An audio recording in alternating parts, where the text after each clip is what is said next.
Turning points change the course of our lives, whether it's a big decision, overcoming an obstacle or tragedy, or taking a leap of faith. These stories of inspiration and resilience are what Turning Point is all about. Hi, everyone, and welcome to today's episode of Turning Point. If you're watching this, you might be wondering where I am today. Well, I am actually at home. Of course, the pandemic situation here in Toronto, it means we're in full lockdown, so the studio I usually record at is closed, so that's the downside. But the upside is that since we are recording remotely, I get to interview people like today's guest, who I'm so excited to introduce you to. Latif Nasser is the host of the Netflix show Connected. He is also the director of research and one of the co-hosts at Radiolab, and he joins us today from Los Angeles. Thank you so much for being here, Latif. Thank you. I'm excited to talk. I am so thrilled that you were able to make time for me. Before we kind of dive into it, how are things there right now in terms of the pandemic, and how are you doing? LA is pretty bleak right now. I think it's as bleak as it's been. You just keep hearing reports of the ICUs being full, and yeah, it's quite scary here. I live with my wife, my partner, and two young kids. So we're basically not leaving the house, and able to work from home, so really lucky in that respect, and nobody's gotten sick, so really lucky in that respect. But we're trying our best not to take any chances, so we're just holed up here. Yeah, and it'll be so interesting as your kids, I know they're quite young right now, as they get older, to kind of look back on this time and tell them what it was like. Yeah, it's weird because it does feel like, in a way. I mean, and speaking of connected, I kind of think about, I've been thinking this whole last year in this way, like, what are the ripple effects? What are the sort of unintended consequences? Like in terms of kids, like my older kid was supposed to go to preschool, and he just didn't. And so, like, he's not getting the kind of socialization I think most kids get. I know for a fact that like for example, like ideas of like screen time for kids, like who can watch what for how long, like I bet for most parents that's just totally gone out the window, and it's like, I need some relief here. Like, park your kid in front of a screen. But like, what in aggregate, like, I wonder what those little things, what kind of a bigger effect they'll have. Like, if you look back sort of generationally, like, will it have made a dent these few years, or this year, this maybe 2 years, who knows? But will this be the thing that, like my wife has a grandmother who is over 100, and she does this thing where when you go to a restaurant with her, she'll take the bread. She'll like just take it. She'll take it home, and she'll like take the little packets of butter, and she'll take it all with her. And that's because she lived through the Depression. Like, and it, like, that's a thing where you're like, oh, that's, this was really, formative in her brain when she was a kid. And like, what are the ways 100 years from now, that even our kids like will, in this very subtle way, that this will kind of live on with them. That's a thing I think about. Yeah, absolutely. When you are growing up in a world where everyone is wearing masks, staying 6 feet apart from each other, constantly using hand sanitizer, there's a little bit of a heightened level of concern and suspicion about people in general, I think. It is such a different world, and to be experiencing the world for the first time in these conditions, you're right. It will be so interesting to see what the long-term impact of that is. Yeah, exactly. Yeah, you mentioned Connected there, which was great, because I do think this pandemic is certainly something that will continue to connect us. And this really has been your most recent turning point. You hosted this Netflix show. My fiance and I are huge fans of it. For anyone who hasn't seen it, it really is a docuseries that explores how we are all connected. And it draws these really fascinating parallels, everything from the connection between a species of birds to how severe the year's hurricane season will be, to how facial recognition is used by farmers on their pigs, and then, of course, also by Tinder. So Latif, I'm so curious, where did the idea for this show come from? The idea for this show, I mean, it came from a whole bunch of places. The way it started was I was just kind of doing my regular day job as a radio journalist, and then I got approached by this production company, which I had never heard of them, but I knew their work very well. They were behind a lot of the shows that Anthony Bourdain had made, and I was a big fan of his, and just they have a real sparkling sort of CV of shows they've made. And they came to me, lucky for me, and they said to me, kind of like, we want to do a science show. We want to do a whole new kind of science show, and we want to do it with you. And so basically that started kind of a long process of like kind of batting back and forth, like, oh, this is kind of a cool, what if we tried this thing, what if we did this thing? And I think that the idea was, they wanted, in the same way that sort of Anthony Bourdain kind of reinvented the food show, like I remember growing up, in Mississauga, and I'd watch like the food shows that were on TV. It was like Pasquale's Kitchen Express, where it's like a dude in a kitchen, like just at the counter, and there's the stovetop, and that's it. Like that's all you see, And then Bourdain came along, and it's like, boom, I'm going to Oaxaca, and I'm going over here, and I'm going over there, and I'm talking to these local people, and it kind of totally changed, what that kind of a show was. And now they wanted me, and they wanted to kind of like, together, they wanted us to sort of do that for the science show. And so that was like a really exciting idea, the idea of like, okay, can we do a science show that's sort of different from sort of what Bill Nye does, as much as we love it, that's different from Planet Earth, as much as we love it. Like what's a new kind of science show we could do? And we sort of spent a lot of time kind of like sending like YouTube videos and books and articles and just ideas, like to be like, oh, there was this show that I loved from the BBC back in the 70s, like, or like just kind of batting back all these different ideas. And in a way, like I think that the kind of fun germ of it was like they had this idea of like, let's do a science show where it's a science travel show where you go all over the world, kind of like Bourdain. And then kind of we hit upon the idea that it's like, oh, if we're going to sort of travel and see, scientists do cool things and look over their shoulders in these, remote corners of the world, or just places where you don't live, why do you care? And the hope was, oh, okay, let's find a way to make people care and connect it back to them. And then I was like, oh, connecting is a kind of a fun idea, and that's also something that sort of, I guess, in my time as a journalist, is something I've noticed over and over and over again, these sort of patterns of like, oh, this thing you'd never expect is connected to that thing you'd never expect, which is connected to that other thing you'd never expect. And then all of that stuff is connected to you and to me, just, sitting in our homes, like doing absolutely nothing like that. Still, this stuff is sort of, like whether we know it or not, whether we like it or not, whether we have ever asked questions about it or not, like this stuff is affecting us in our daily lives. So anyway, so that's a long-winded way of saying that was kind of the sort of genesis of it. We were sort of hatching it together, and we were like, what if we took that and put that at the very center of this new show, and like, what would that show look like? It's so fascinating to hear how it kind of all came together, and very cool to be part of that process from the beginning, rather than sort of somebody already has this built out idea and they're bringing you in to execute it. Like, to really be part of the whole process of creating it. That's very cool. And I think you can feel that really in the show, because it's your enthusiasm is contagious, and it very much feels it feels, I know there are obviously so many people who worked on the production of this, but it very much feels like your show and seeing the world through your eyes. And you touched on this idea of kind of being relatable, and how do you make the average person care? I thought that was really unique, because so my fiance has a science background, so and he's interested in anything science related. also a journalist. And so I kind of was like, am I going to be into this or not? Because I'm not a super science person, but this show has this universal appeal.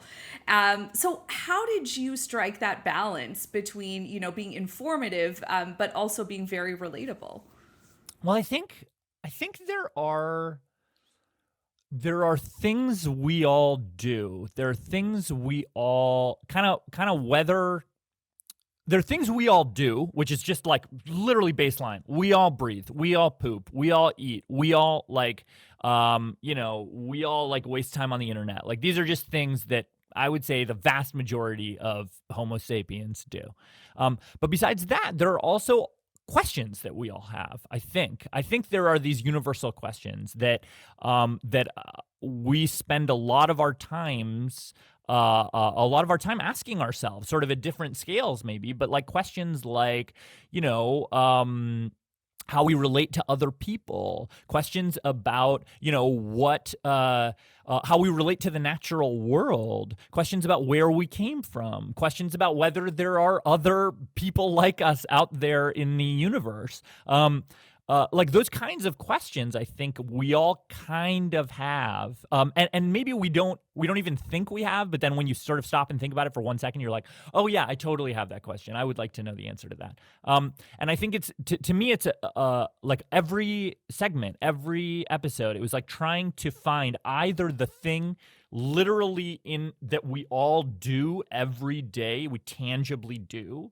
Um, and or those sort of questions that we all have, and it's like finding one or the other of those to kind of just root it in, hook it into, and be very, very sort of clear. I'm also like it because I don't have a science background. I'm more of a journalist, like I was trained as a historian of science, but like breaking down stuff so that it's simple enough so that it actually hooks me so that I can actually care about it. Like the enthusiasm you're seeing is not put on. Like that's actually me being like, oh, I got to choose these stories. Like, and these are actually stories I chose, each one of them, because I think they're so interesting.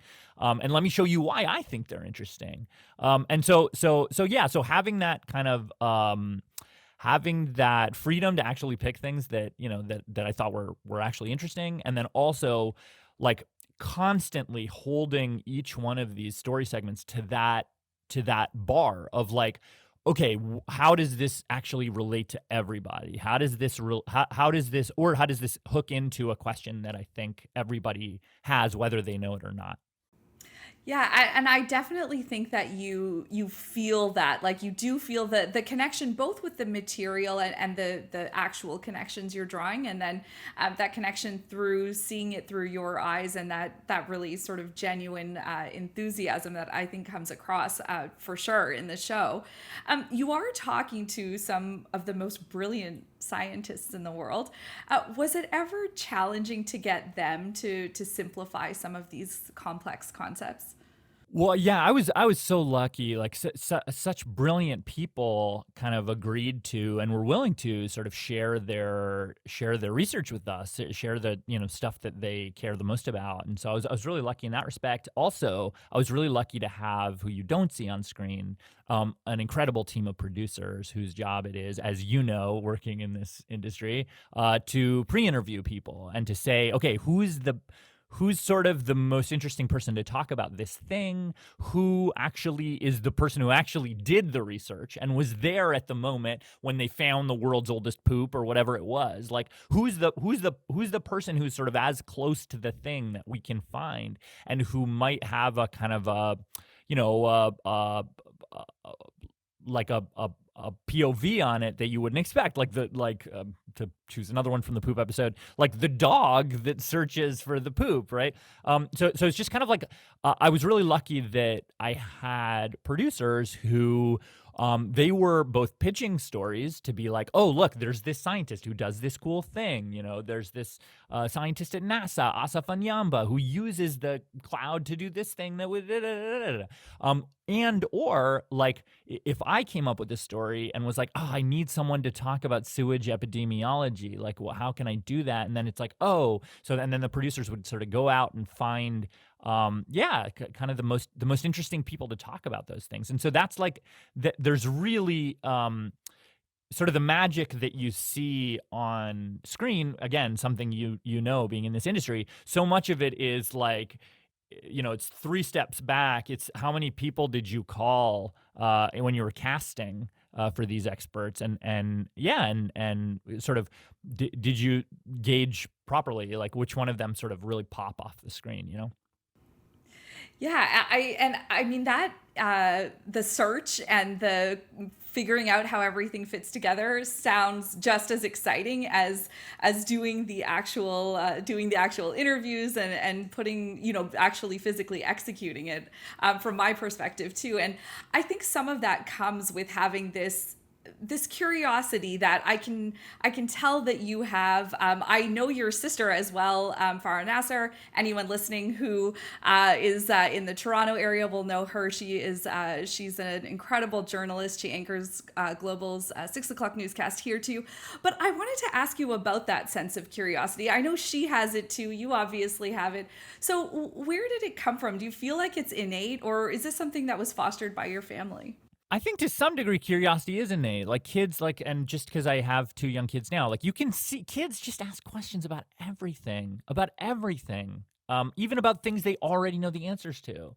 And I think that the part of it that is sort of cultivated or sort of cultured by our parents, by our schooling, by the kind of things that we read and watch and listen to.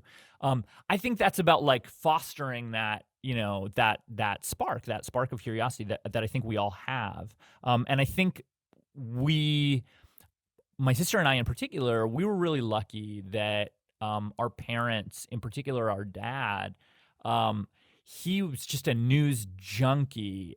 He would kind of I mean, I remember so many mornings growing up, like the way I would wake up in the morning is my dad would just burst into my room with the Toronto Star in his hand. And he would just sit on the bed. I'm like still asleep, and it's like early. It's way too early. And he would sit on my bed right next to me, and he would start He would already have read the whole paper, and he would just start summarizing the stories for me. And these were stories that were like very complicated stories that, like, as a third grader or whatever, like I didn't know. How would I know about the stock market, or how would I know about the U.S. presidential election, or how would I know about like all of these things that were way over my head?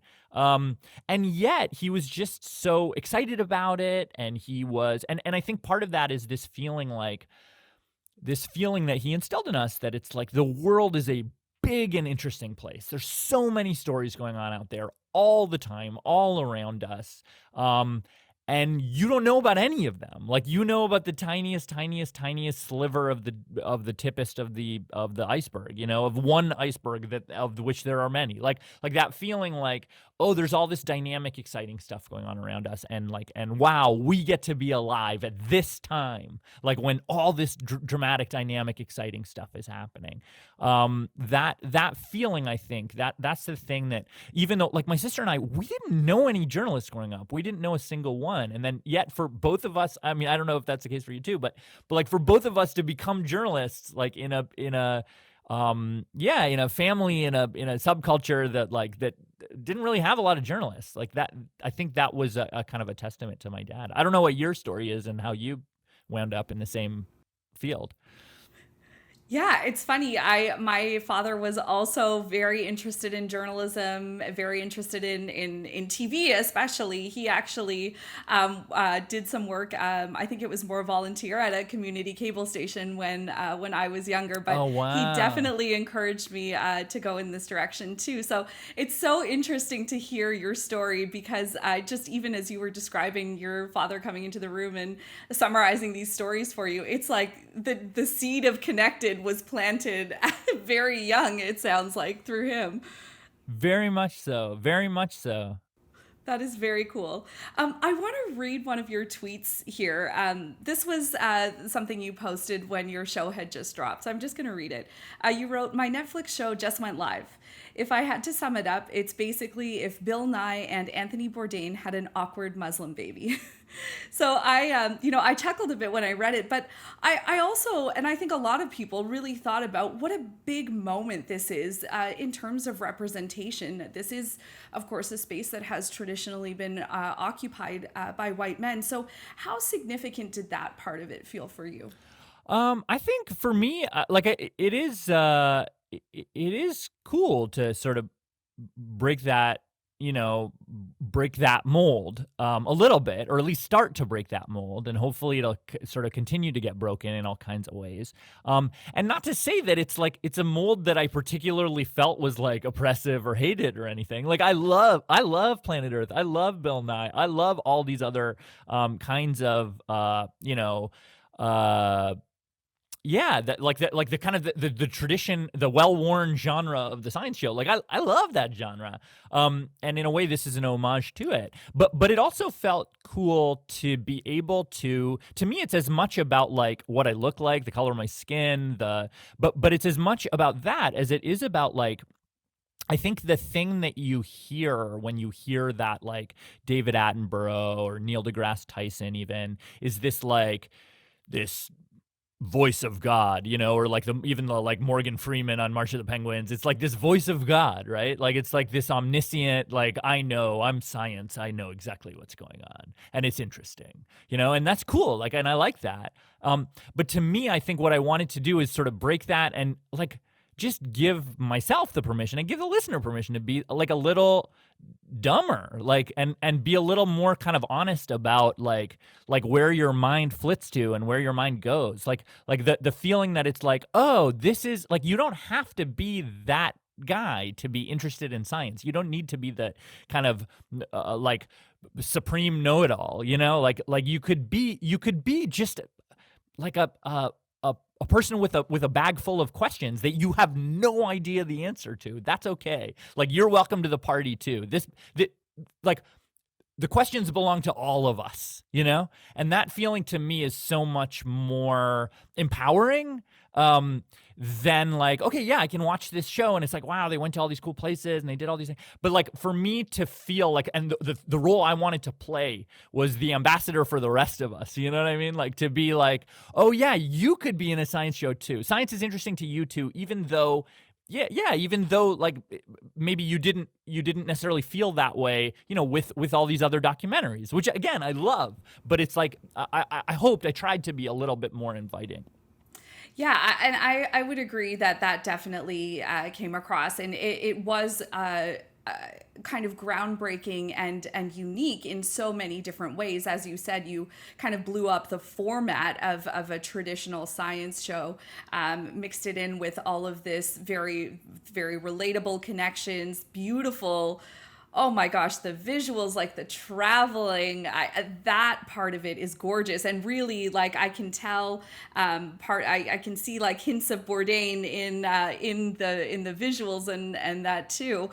What was that part of it like? Like the travel, and you were everywhere. It must have been it must have been busy, I guess. A lot of red eye flights, I'm gonna assume. Yeah. It was well, first of all, like, because I worked in radio, my sister works in TV. I had never worked in TV before. For me, the whole thing was an enormous learning experience. I had no idea. I had no clue. I do feel like, I mean, although in radio, we really try to kind of keep the visual or like what's in the mind's eye of the listener kind of in mind. To have to do it so literally and sort of vividly as in TV, like that was a thing that was entirely new to me. And I do feel like, and I told this to, so many of the directors of photography and the directors and the showrunner and all these people that like, I was like, you guys taught me how to see again. Like I feel like I learned in a new way, like how to use my eyes and so often I would, because I would be going to these places, like I would be going to this, and it's like the challenge is always in a science series like this. It's like, okay, like, it's just another lab. Like it looks like every other lab, or it's just another, like a conference room or something. Like it's like, how do you do that in a way that seems vivid and fun and visually interesting and dynamic. And the folks I worked with, some of whom did work on Bourdain's show Parts Unknown, but some of whom worked on all kinds of other different shows, docuseries, and really really impressive people. And they would shoot things, and then I would watch the footage after, and I'd be like, was I there? Is that the same place? Like, because they would just do such a great job and make it kind of use sort of creative angles, creative kind of like staging and blocking, like to make it look like actually a much more dynamic and interesting place than it was, even though that's the same place. So it really, like, I think I was very much impressed by the the abilities of the kind of wizardry of the people that I worked with, to make things seem much more kind of visually dynamic than they necessarily were. And for me, I mean, just the logistics behind the scene of a show like Connected. So if you think about it, so it's 6 episodes with approximately 6 segments each. Each story segment has its own kind of location and expert. So that's like kind of 36 locations, really. And so we had 3 different crews. Okay, and these are all, and they're all mostly in different countries. So we had 3 different crews who were sort of like crisscrossing the world, like, and it was so tight, like the scheduling was so crazy, because it would be like, okay, we can only film in Delaware when the Veery bird like returns from its migration in Brazil, and then we can only film in wherever it was, like London, when we get the permits for this sewage pumping station, and it's like just this. So these 3 crews were like crisscrossing the world, and then I was like meeting. So I had my own kind of schedule where I was flying around the world, almost all red eyes. It would usually be like a day or two a red eye, a day or two a red eye, a day or two a red eye, and so I was kind of traveling around trying to meet them in their respective sort of locations. So I would sort of swoop in like right as they finished their scouting and whatever, and then I would be like, okay, ready to go. And it was exhilarating. It was also kind of entirely like I lost all sense of space. I was hopping time zones and hopping countries in such a way that I lost all sense of like day or night or where I was. I would wake up in the middle of the night and be like, I literally don't know what country I'm in, or what continent I'm on. It was kind of exhilarating, but it was also really exhausting. But it was the best kind of fun. I was so lucky to be able to do it. Yeah, I'm loving this behind the scenes kind of look at how this all came together. Because as you're watching, you really are all over the world. And I imagine that mix of exhilaration and excitement, but also, of course, exhaustion from traveling between all these time zones. And then you'd also talked about just really seeing it all come together and seeing what the people on the other side of the camera were seeing through their lenses, that whole piece of it too. Very, very cool to get that behind the scenes look. No, it was such a like a what's the word? Like a whiplash almost. Like it would be like we did this like week long, like really grueling trip through the middle of nowhere in the Sahara, and then I would get a phone call and it's like, okay, we need you to get on a red eye tonight and go to Milan for like an opening at an art gallery, and like I'm covered in like Saharan dust, and then it would just be like, okay, turning around for a totally different story. Just get there, like go to Milan, and it was just kind of like an absurd. I felt like James Bond or something. It was very funny. Anyway, sorry, but it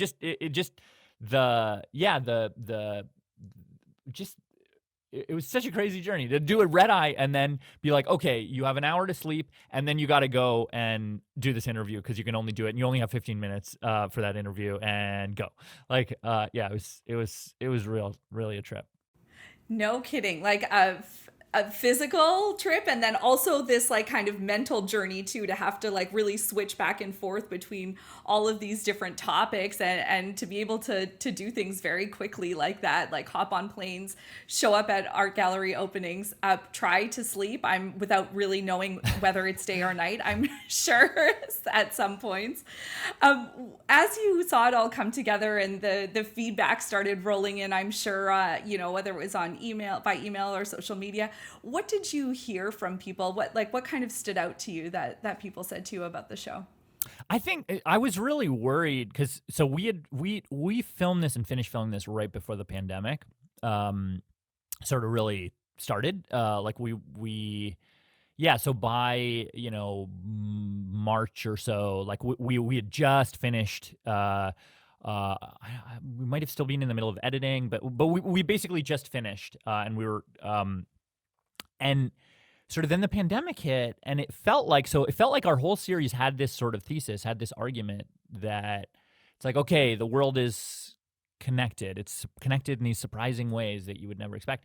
And that all of a sudden, like, that did not feel surprising. Like in March, April, May, like we were all talking about like, the way in which, the person stocking your groceries, like if they're sick, like that you could in this roundabout way get sick too, or just the ways in which this virus that was, trying to kill us all, was using these hidden connections to try to get into us. And so all of a sudden that idea that felt kind of really fresh, like when we pitched the show and we were making the show, all of a sudden I was like, oh, this is not going to be interesting to anyone. This is not going to be surprising to anyone. And in fact, it's going to remind you of this kind of horrible thing that's out there, that has sort of turned the world upside down.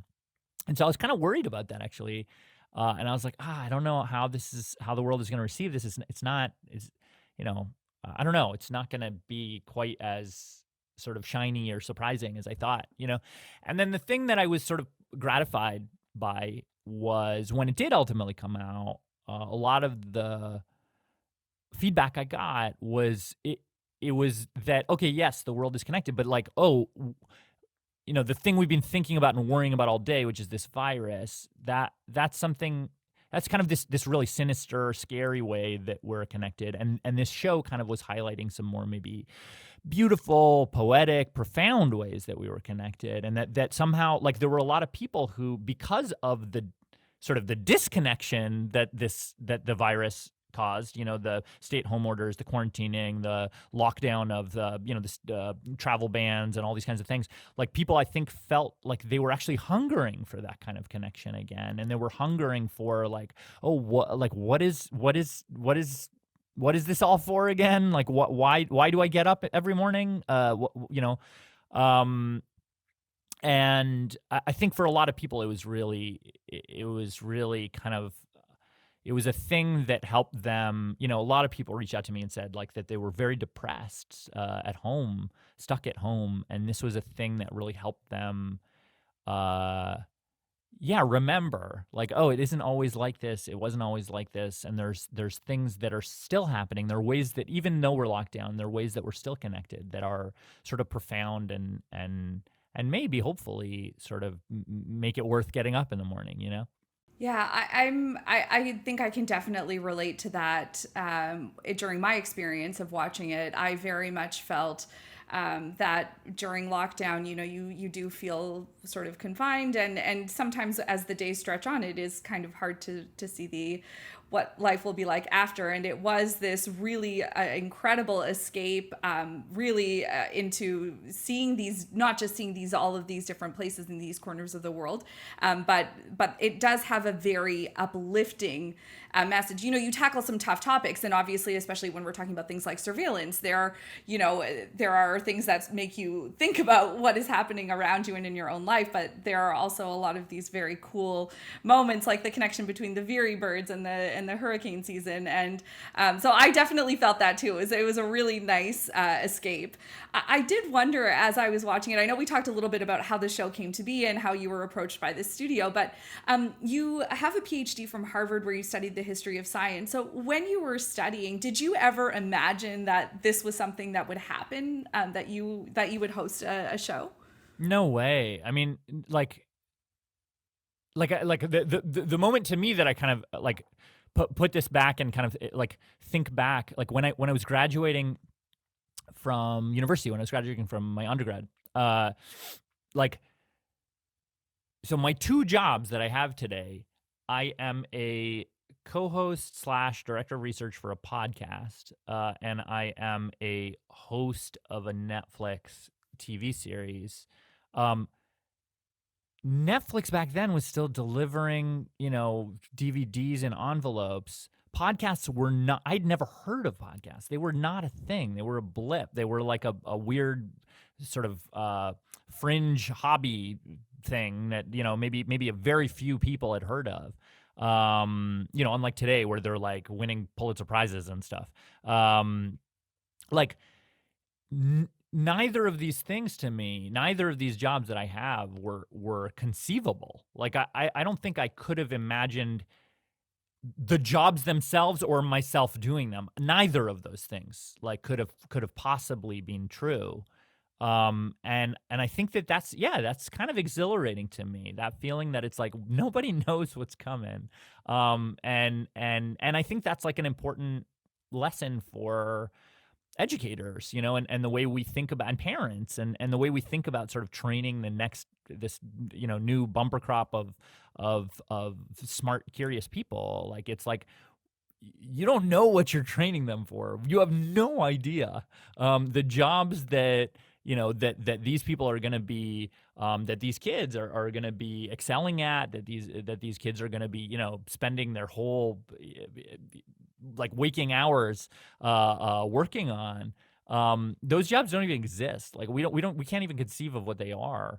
And I think that's like, yeah, it's humbling. Like again, to me, it's I think that's maybe my core thing that I've learned so many times in so many ways along the course of my life, which is it's like this humility. It's like you have no idea what's coming. You have no idea what's going on all around us.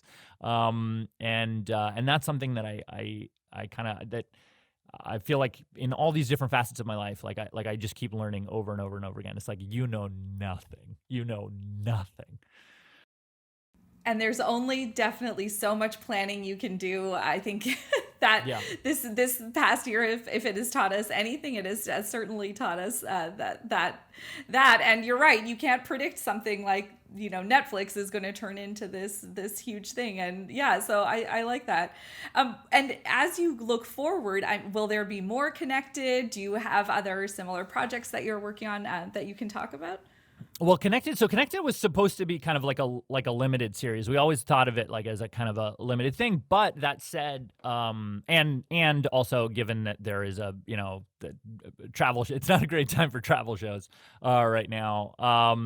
But I do, and ZPZ does. Like we are very excited to make more of these or do a new to keep going. And I have lots of ideas. I'm so excited. I have so many more ideas. And even also like I even look at the thing we made and I'm like, oh, we could take that so much further. We could go so many more directions. We could go so much further.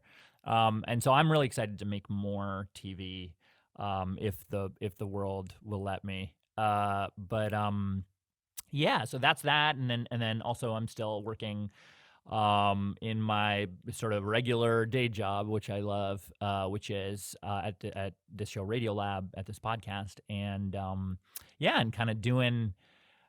I think we're doing really exciting work, and we have some kind of cool projects in store, and it's like I don't know. I feel like I'm really lucky. Like I'm the luckiest guy in the world. Like I get to do the job that I want to most do, and. And I sort of count my blessings for that. Well, we're lucky too because we get to benefit from all of the cool stories that you share with us through Radiolab and of course through Connected. I want to come back to the turning point to Connected and how it all came together.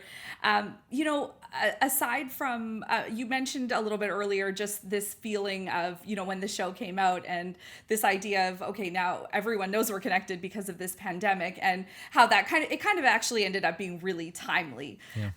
I think given the pandemic situation. But aside from all of the scientific facts and the interesting information that people will learn from the show, what else do you hope that people take away from it? I think to me that the thing that really that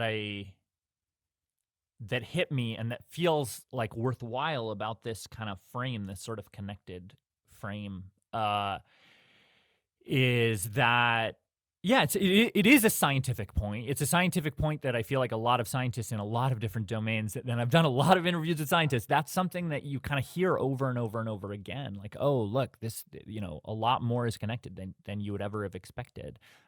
But the thing that really turned me on to this sort of central premise, central argument, is that it is more than a scientific statement. It is a political statement. It is a sort of sociological statement. I think it's a spiritual statement and a moral statement. What does it mean that, that we are connected? Well, that means that,